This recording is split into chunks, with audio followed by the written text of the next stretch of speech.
Within his article, Jonathan Flom recalls how in the fifth grade, a classmate of his wrote a story about a tiger who wanted to escape from his cage in the zoo. The tiger planned an escape, but after jumping out of his cage at night, woke up to being inside a larger cage in a larger zoo. This happened time and time again. Each time the cage was larger and the zoo was larger, and the tiger was more and more discouraged. There was no ending to this story either, but rather this could go on infinitely. Torment was infinite and inescapable. This cyclical pattern of suffering sets a very dark tone for the story, but Flom gives the reader a glimmer of hope. The tiger cannot escape the cage in the zoo because the cage and the zoo are the part of the tiger himself. If the tiger is to escape the cage, then who the tiger is must die alongside with it because the cage is a part of the tiger's identity. Well, that truly is a happy moral to the story. In order to escape torment, you have to die. Flom really comes across as a glass half empty kind of guy, but there's something to what he says, something below the surface.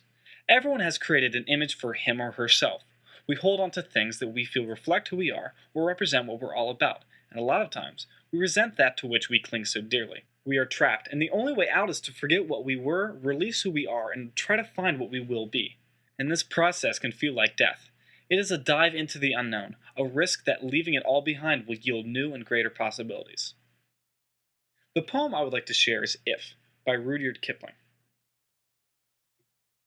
If you can keep your head when all about you are losing theirs and blaming it on you, if you can trust yourself when all men doubt you, but make allowance for their doubting too, if you can wait and not be tired by waiting, or being lied about, don't deal in lies, or being hated, don't give way to hating, and yet don't look too good, nor talk too wise.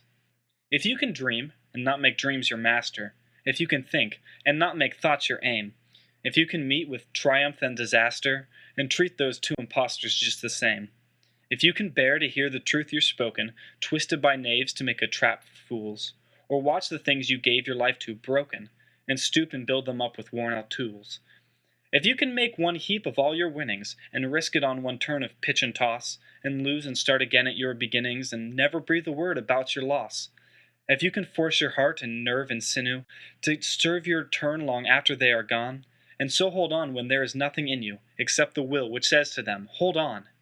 If you can talk with crowds and keep your virtue, or walk with kings nor lose the common touch, if neither foes nor loving friends can hurt you, if all men count with you but none too much, if you can fill the unforgiving minute with 60 seconds worth of distance run, yours is the earth and everything that's in it, and, which is more, you'll be a man, my son.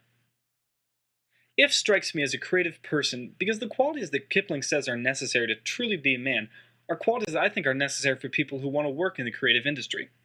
Kipling often presents two opposing sides of a quality and urges the reader to find a balance. He says if you want to create, you need to dream without being consumed with dreaming, and to think without being lost in thought. And these two lines really resonate in me. I have to dream to create the ideas, and think to make it a possibility. But I will only be successful if I find the appropriate balance.